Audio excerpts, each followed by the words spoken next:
Mga motorista sa Mountain Province na perwisyo ng landslide at mga nakalalasong isda na itinitinda sa palengke sa Camarines Sur, pinagkukumpiska. Yan at iba pa sa mainit na balita, hatid ni Marie Zumali.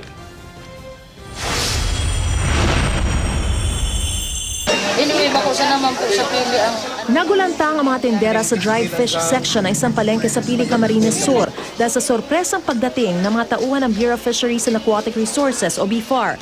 Pinagkukumpiska mga ibinebenta nilang isdang tikong. 140 pesos kada kilo ang bentahan daw nito at marami rin daw ang bumibili. Lagi po nilang hinahanap tikong.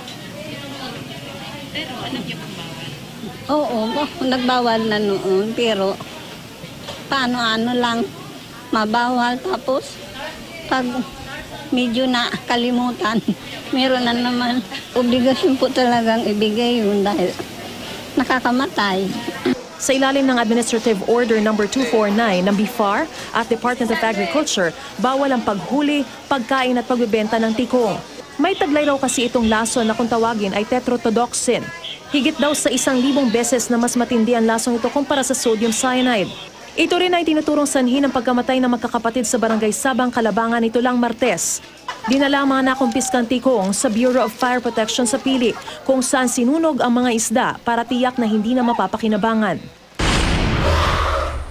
Gumuho ang mga lupa at bato mula sa bundok ng Sadanga Mountain Province kasunod ng malakas na ulan nitong mga nakalipas na araw. Humambalang ang mga ito sa kalsada kaya stranded ang ilang motorista. Matapos ang clearing operations, sa maliliit na sasakyan muna binuksan ang bahagi ng kalsada sa Sitio Damdam. Pero patuloy ang paalala ng mga otoridad sa mga motorista na maging maingat dahil posibleng magkaroon muli ng landslide habang nakakaranas pa rin ng pag-ulan sa lugar.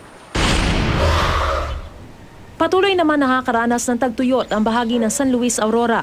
Kapansin-pansin ang pagbaba ng level ng tubig sa National Irrigation Authority o NIA Dam na nagsusupply ng irigasyon patungo sa mga sakahan sa lugar. Nakakaranas din naman ng paminsan-minsang ulan ng probinsya pero hindi pa rin daw ito sapat para makadaloy ang tubig sa mahigit 400 ektaryang bukirin. Dahil dito nagpatupad na ang NIA ng Water Crisis Management Plan na posibleng tumagal hanggang buwan ng Setyembre. Kaya payo ng mga otoridad, ipagpaliban muna ng mga magsasaka ang kanilang pagtatanim. Mga September siguro, pabalik na ulit sana normal yung ating dam siguro. Ngayon medyo ngayon, mababa pa yung tubig natin kaya pinapayongan natin na medyo yung mga magsaka, wag naman magtanim yung mga sa parting dulo. Maliban sa bayan ng San Luis, ipatutupad din ang Water Crisis Management Plan sa bayan ng Baler. Ito ang makinang kaagapay ngayon sa pag-aani ng palay ng mga magsasaka sa Samal, Bataan. Dahil sa ingay na makinang kombinasyon ng isang reaper at thresher, tinawag nila itong halimaw. Malaking tulong umano para mapabilis ang trabaho ng mga magsasaka at hindi naabutin ng ulan ang kanilang mga ani. Marie Zumali, GMA News.